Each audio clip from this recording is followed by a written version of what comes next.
गुना से भाजपा विधायक पन्नालाल शाक्य ने बुधवार को एक बड़ा बयान दिया। आरोप लगाया कि उन्हें आरक्षित सीट से चुना गया जनप्रतिनिधि होने के कारण अनदेखा किया जा रहा है। उनकी बातों को गंभीरता से नहीं लिया जा रहा और उनके प्रस्तावों पर कोई ध्यान नहीं दिया जाता। उन्होंने गुना को नगर निगम बनाने की प्रक्रिया पर भी आपत्ति जताई और इसका खुलकर विरोध किया।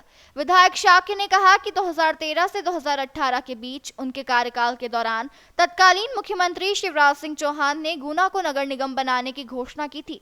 अब प्रशासन इस दिशा में काम कर रहा है और हाल ही में कलेक्टर ने एक बैठक बुलाई थी जिसमें वह स्वयं भी शामिल हुए थे। इस बैठक में 36 गांवों को नगर निगम क्षेत्र में शामिल करने का प्रस्ताव रखा गया, लेकिन हरिपुर पंचायत को हटाने की बात कही गई।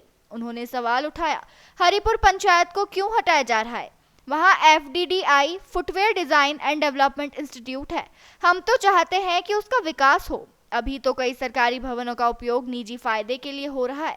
कहीं भूसा रखा है तो कहीं जानवर बंधे हैं। हमने कई बार शिकायत की, लेकिन कोई सुनवाई नहीं हुई।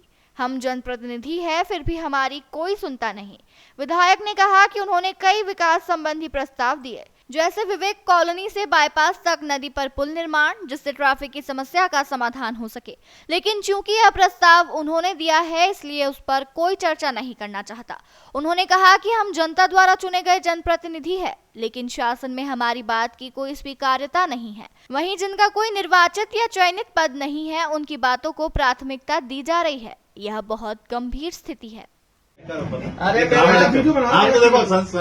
मैंने आपसे कहता था भैया, मैं आरक्षित सीट का होने के कारण और मेरी स्थिति ऐसी है कि वो किसी गांव में जाएंगे, गरीब की लुगाई और सब गांव की हो जाएगी। पापा मम्मी ये कहते थे तो मेरी स्थिति, मैं क्या करूँगा उसके लिए?